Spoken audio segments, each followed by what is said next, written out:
Jay's Thomas Morning, Ben. I'm a happy, smiling James. I got Janelle. She's finally back, guys. She's finally back. I got Tony, and we're going to talk about the movie, The Holdovers. What is The Holdovers? I tell you what, it's a great movie. It stars Paul Giamatti. There's a newcomer in this. His name is Dominic Sessa. And you guys know Divine Joy Randolph. So as always, Tony likes to explain the movie. I'm going to let him do that. And then Janelle's next to talk about it. Tony. Look, it's a delightfully charming. It's one of the best films of the year. It follows a troubled professor in a boarding school as he attempts to teach America's youth while also battling his own demons. It's very reminiscent of other period films. There's a lot of Dead Poet Society, similarities, but it really is a great film, and it fits the period piece fits really well. Very well. Janelle, what you think? It was okay.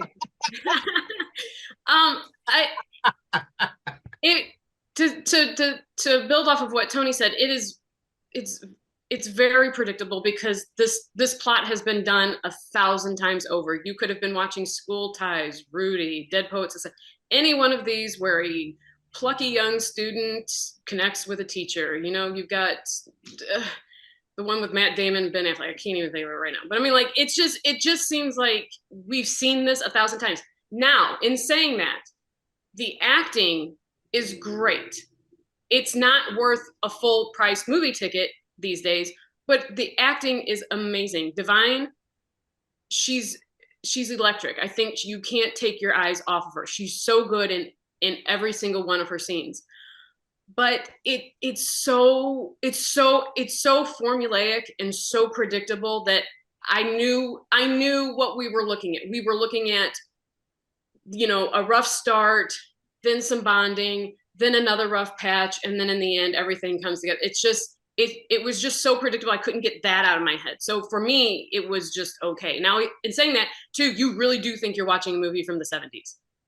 They do a great job as far as cinematography, the settings. Yeah.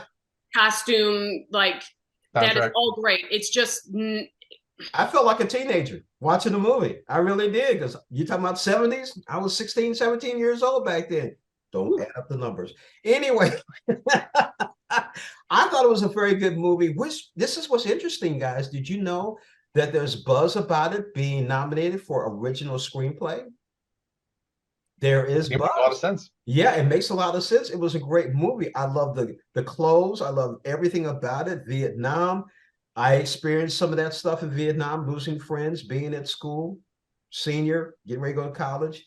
I was in kind of a private school myself, but being in military school. So I kind of was really into the movie very, very much. So for me, I thought it was really good. You're right. Divine stole scenes. She sure did. Paul Giamatti, interesting, but that's another story. But he was a great performance by him. And the newcomer, Dominic, he's very good. Get ready. He's going to be in a few more movies. Got to watch out. So I'll be the first to say it. I'm definitely going to give it 4 out of 5. I'm sorry, Janelle. I thought it was very, very good. Janelle? Being the non-movie critic in this group, I'm going to give it about a 2.5, 3. Like, my people will not see this. Tony? 4.5 out of 5. This is currently, from what I've seen so far, my second favorite film of the year. Alexander Payne's delicate balance of humor and sorrow, I thought it just worked perfectly. Like we said, Giamatti's excellent. Sessa goes toe-to-toe with him, but it's Divine Joy Randolph's film. I mean, she's 100% going to be nominated. This will have multiple nominations across the board. And my favorite part of the whole thing, it's going to be a new Christmas classic. It'll be added to the rotation. It just fits that tone. I think this is something that's really going to connect with the audience, and it is one of my favorite films of the year for sure. No, so it's going to compete with A Christmas Story, huh? I won't go that far. You got to give it time. But it's going to be in that rotation. Like, this is something you're going to throw on around Christmas time, I think. Absolutely. Kind of like Mariah Carey with her song, right? November 1st. Here we go. I tell you.